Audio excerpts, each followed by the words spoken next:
Nicolas Dupont-Aignan présentait sa liste pour les élections européennes ce matin. Une liste resserrée autour de ses lieutenants avec quelques personnalités issues d'autres mouvements politiques. Alors que les élections municipales turques sont organisées dimanche, Recep Tayyip Erdogan multiplie les meetings pour fédérer sa base. Entre menaces et intimidations à l'égard de l'Occident, le président mise tout sur les nationalistes islamistes. Les condamnations s'enchaînent contre le glyphosate, la substance active du pesticide Roundup. Si Bayer-Monsanto accuse le coup temporairement en bourse, la firme agrochimique pourrait bien être plus sereine qu'on ne le croit.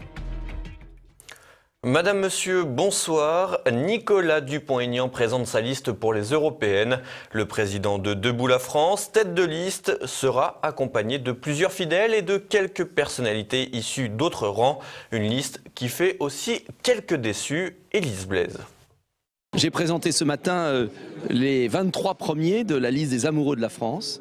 Une belle équipe qui incarne une autre vision de l'Europe, l'Europe des nations libres, démocratiques et des projets communs face à la Chine et aux États-Unis. Une Europe qui remet la démocratie au cœur des processus. Nous avons présenté des personnalités très courageuses, sincères, cohérentes, honnêtes bien sûr, compétentes, qui depuis des années chacune dans leur domaine de compétences œuvrent au service des autres, dans l'intérêt général. Et pour l'intérêt général, Nicolas Dupont-Aignan a fait le choix de s'entourer de nombreux proches. Alors que les sondages donnent les amoureux de la France aux alentours des 5%, les places étaient chères sur la liste. La deuxième est ainsi réservée à Stéphanie Gibault, lanceur d'alerte sur le scandale d'évasion fiscale de la banque UBS. Pour elle, un mandat européen pourrait donner l'occasion d'agir sur la moralisation de la finance. En troisième position de la liste de Nicolas Dupont-Aignan, on retrouve son lieutenant, le délégué national de Debout la France, Jean-Philippe Tanguy, spécialiste des questions économiques et industrielles. Suit ensuite l'ancien député Les Républicains de la Moselle, Marie-Josie Merman. J'ai rejoint la liste de Nicolas Dupont-Aignan tout simplement parce que je crois profondément à l'Europe des nations, l'Europe des projets et je dirais que sur son programme, je me retrouve complètement. Je retrouve ce que j'ai toujours adoré faire, le terrain, à la rencontre des gens, avec les convictions qui sont les miennes. La cinquième place a également été réservée pour une personnalité extérieure à Debout la France, puisqu'elle est occupée par Bruno Nort du CNIP, le Centre national des indépendants et paysans. On a d'abord rejoint une démarche. On a fait le constat que si nous n'étions pas unis, nous n'arriverons pas à reconquérir le pouvoir. Ça, c'est dans la démarche globale. Et ensuite, il y a la démarche européenne. Et donc, c'est le début d'une aventure pour faire en sorte que cette Union européenne qui, par tous les moyens, essaye de gommer les réalités nationales, entende la voix des euro-réformistes qui n'entendent pas quitter l'Union européenne, mais qui entendent la réformer de l'intérieur.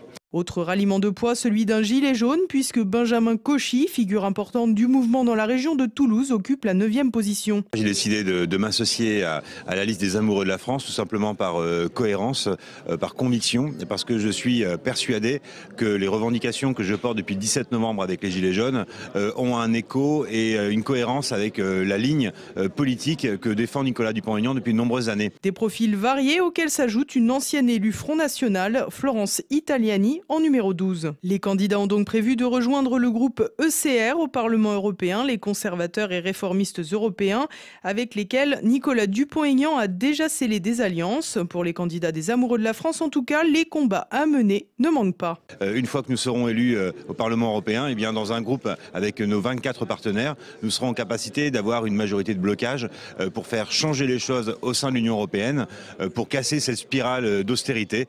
Et lorsque les Gilets jaunes par exemple, réclament une TVA à 0% sur les produits de première nécessité, mais il faut que les Gilets jaunes sachent aujourd'hui que pour mettre une TVA à 0%, il faut l'unanimité des 27 pays membres de l'Union européenne. Voilà, on marche complètement sur la tête.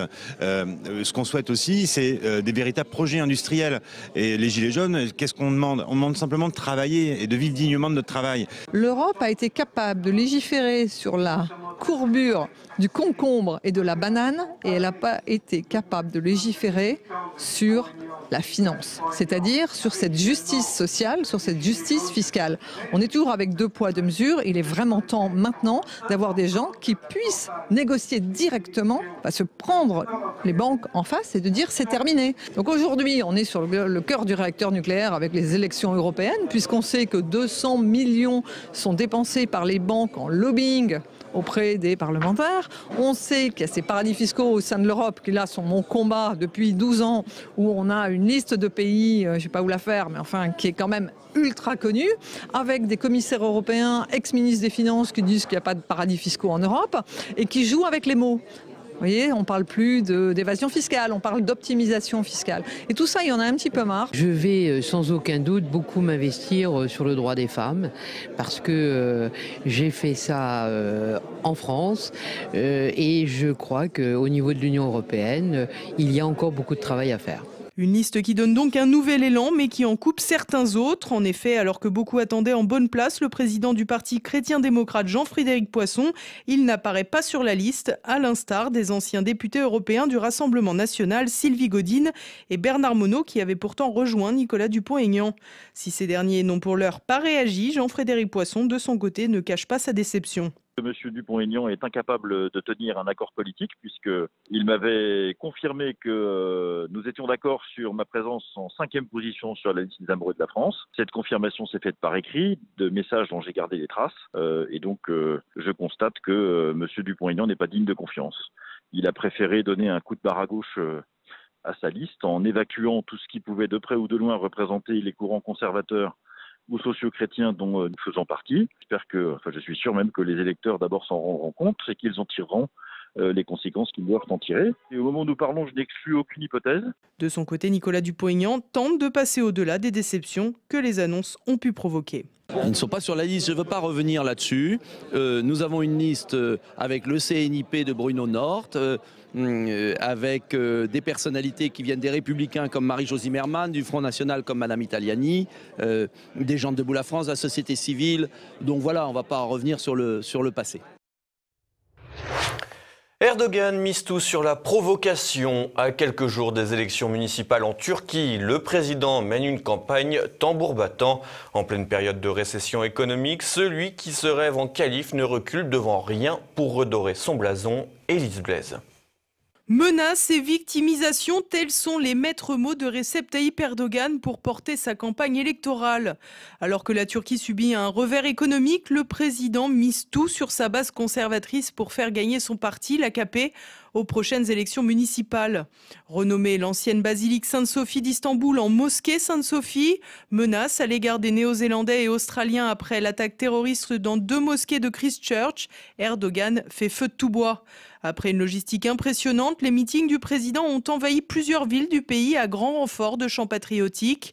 Il faut dire qu'Erdogan est sous pression pour ces élections municipales qu'il décrit comme une question de survie pour la nation.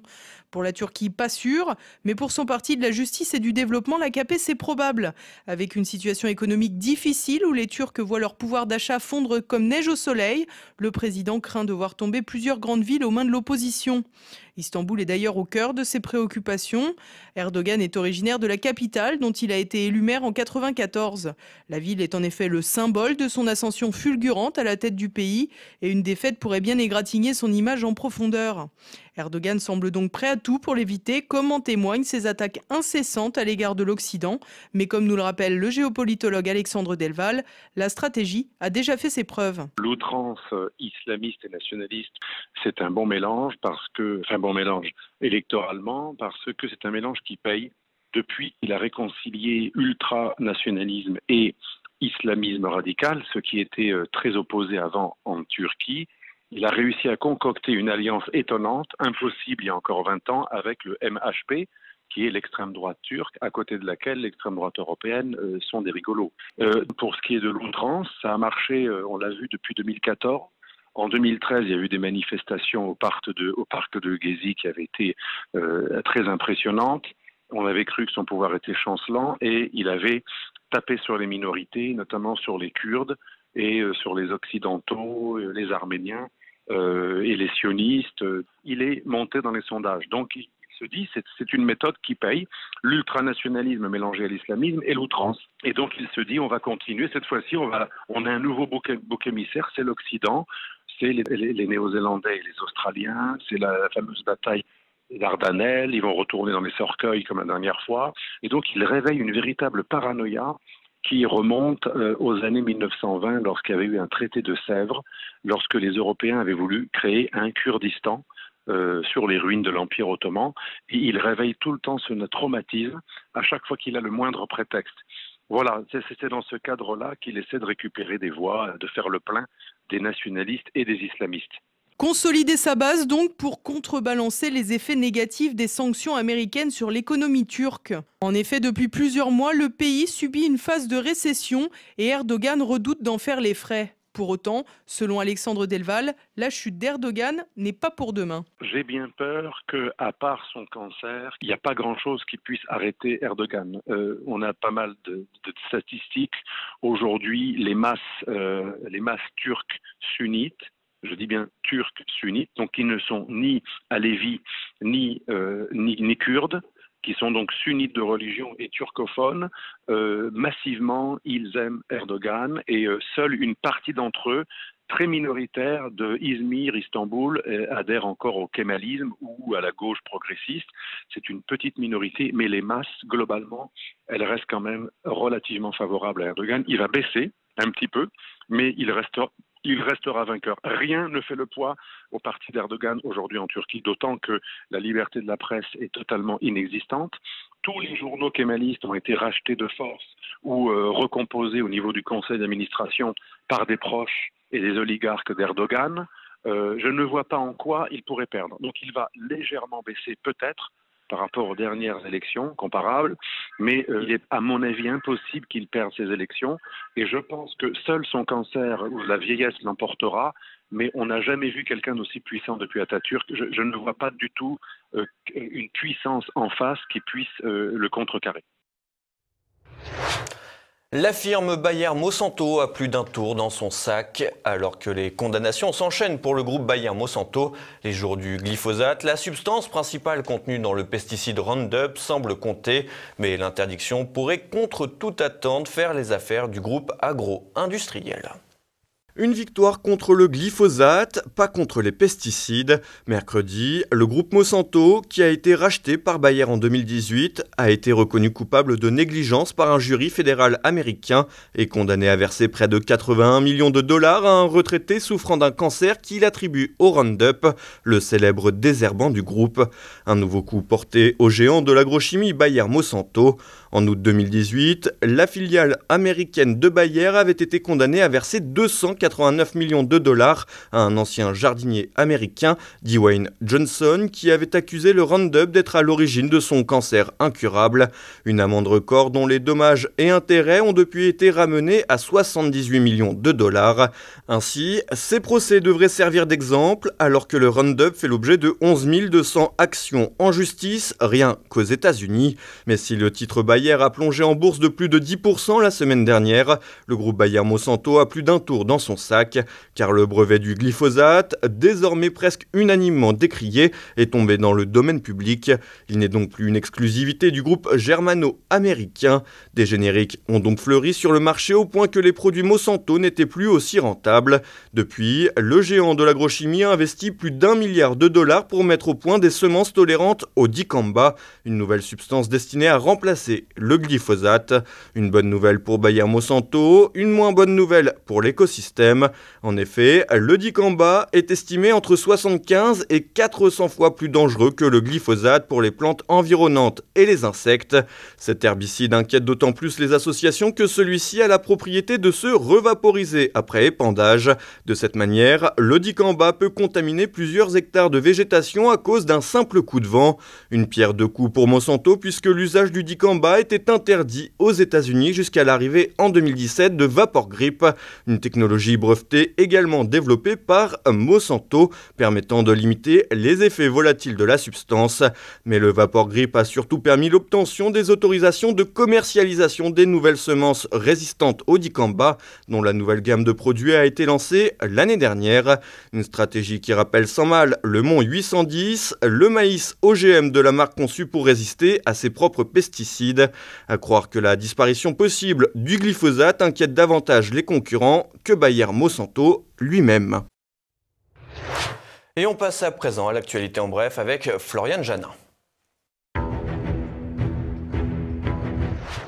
La mortalité routière passe la seconde. Le nombre de morts sur les routes de France métropolitaine a connu une hausse de 17,1% en février, avec 253 personnes tuées, soit 37 de plus qu'en février 2018. L'année 2019 a donc commencé par 2 mois consécutifs d'augmentation, alors que le gouvernement s'était réjoui en fin d'année dernière de la baisse de la mortalité routière grâce à l'entrée en vigueur de la limitation à 80 km/h sur le réseau secondaire. D'ailleurs, le sujet revient sur la table après le vote mardi du Sénat permettant au département de relever la limite de vitesse sur certaines routes secondaires. Les fabricants de panneaux de signalisation seront contents. La République en marche en ordre de bataille. Mercredi, la présidence de la République a annoncé le départ de plusieurs membres du gouvernement. Comme prévu, le ministre chargé des Affaires européennes, Nathalie Loiseau, a démissionné pour prendre la tête de la liste La République en marche pour les élections européennes. Autre départ, ceux du porte-parole Benjamin Griveaux et du secrétaire d'État chargé du numérique Mounir Majoubi, tous deux candidats à l'investiture La République en marche pour les élections municipales de Paris. Le choix devrait être annoncé en juin prochain, mais Benjamin Griveaux fait office d'ultra favori après la diffusion d'un sondage commandé par le parti présidentiel où il était le seul candidat La République en marche proposé. La chasse aux roms se poursuit en Seine-Saint-Denis. Dans la nuit de lundi à mardi, au moins 3 expéditions ont eu lieu dans le département. À Clichy-sous-Bois, une vingtaine d'individus munis de bâtons se sont introduits dans un pavillon squatté par 23 membres de la communauté rom. À Bobigny, une cinquantaine d'individus armés de couteaux et de bâtons ont incendié 2 camionnettes de roms et une rixe a éclaté entre des roms et une quinzaine d'individus armés qui avaient suivi une camionnette. Ils ont jeté des cailloux et tout ça. Ils ont cassé une voiture avec le brique et il n'était pas la voiture devant. On va jeter direct de la tête avec cette brique. Même chez nous, les Roumains, on a attendu cette histoire qu'ils volent des enfants. Que vous voulez, moi je vous montre en vidéo qu'aussi ils disent qu'ils volent des chez nous, les Roumains des enfants. Tout le temps on a peur de nos enfants, de notre famille. Le soir on fait comme le jour. On ne dort pas, nos enfants ne dorment pas, on a souffle les enfants partout. Même on ne peut pas travailler, nous. Maintenant on ne peut pas travailler. 20 individus ont été interpellés, ce qui n'a pas empêché de nouvelles chasses à l'homme la nuit suivante à Aulnay-sous-Bois. Elles font suite à une rumeur qui circule dans le département depuis quelques jours, selon laquelle des personnes de la communauté rom tenteraient d'enlever des enfants et des adolescents dans les rues de leur ville. Le LBD touche l'État au portefeuille. Le 19 mars dernier, l'État a été condamné à verser près de 50 000 € à un supporter de football éborgné par un tir de LBD en 2012. Pour le calcul de l'indemnisation des préjudices, le tribunal a précisé avoir tenu compte du fait que le supporter avait déjà reçu 15 000 € en mai 2015 du Fonds de garantie des victimes d'actes du terrorisme et d'autres infractions dont l'État devra également régler la facture. Avec les dizaines de blessés et d'éborgnés par le lanceur de balles de défense lors des manifestations des Gilets jaunes, l'État peut donc déjà mettre des sous de côté. Les clandestins piratent des temps modernes. Mercredi, une centaine de migrants recueillis à bord d'un pétrolier ont détourné le navire et mis cap sur Malte après avoir appris qu'ils prenaient initialement la direction de la Libye alors que le bateau se dirigeait vers Malte ou Lampedusa. La marine maltaise a annoncé ce jeudi avoir repris le contrôle du navire. Les clandestins vont à présent être remis à la police. Et ce soir, retrouvé immédiat, Jean-Yves Le Gallou et Nicolas Faure évoquent la victoire de Donald Trump dans l'affaire de collusion présumée avec la Russie, les violences entre Rome et racailles et l'erreur des décodeurs du monde sur le grand remplacement. Et dans Géopôle, Richard Haddad reçoit l'ancien ministre Thierry Mariani qui revient d'un voyage de parlementaire en Crimée avec un passage à Moscou pour un entretien avec Vladimir Poutine. Et tout de suite, c'est la France de Campagnol avec Christian Combaz. C'est maintenant la fin de cette édition. Merci pour votre fidélité. À demain. Bonsoir.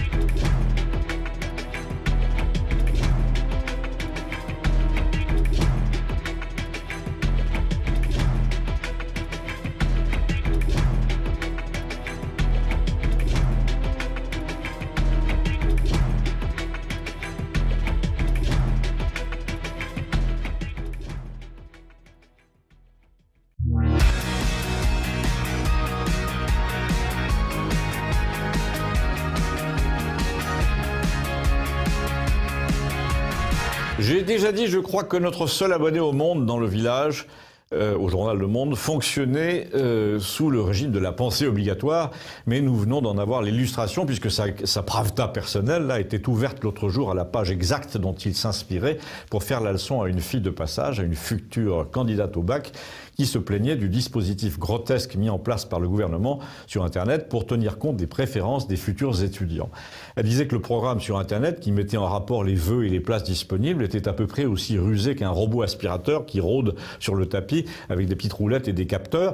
Le principe était le même, quand ça marchait pas là, on allait là, jusqu'à ce qu'on trouve un coin libre. Eh bien, elle refusait d'aller remplir une case libre en allemand quand elle avait fait 5 ans d'espagnol, et notre abonné au Monde de lui dire « Mais tu as envisagé de t'inscrire à l'étranger ?» Et là, pour vous montrer à quel point ce type est un agent de l'Empire du bien, ou de l'Empire tout court, je vous brosse l'arrière-plan. Derrière lui, son journal Le Monde était replié sur un article qui disait à peu près que les Français étaient les mauvais élèves de la mobilité en Europe. Un peu comme cette fille était une mauvaise élève de la patience nécessaire pour trouver une prépa. En gros, s'il y avait des places libres en droit des affaires, il fallait qu'elle arrête de vouloir étudier la littérature espagnole. Et s'il y avait des places d'étudiants étrangers disponibles à Berlin ou à Dublin, il fallait qu'elle envisage d'aller passer une année ou deux hors frontières. Alors j'ai jeté un coup d'œil sur l'article. À aucun moment, l'idée que les jeunes Français puissent ne pas souhaiter quitter leur région pour aller étudier dans le nord de l'Allemagne n'avait effleuré le journaliste. Il se plaignait seulement de ce que nous ayons du retard dans une évolution hautement nécessaire. Notre main-d'œuvre, nos étudiants, ne voulaient pas s'installer ailleurs. Non seulement c'était étrange pour le journaliste, mais c'était préoccupant. Préoccupant, mais en quoi ?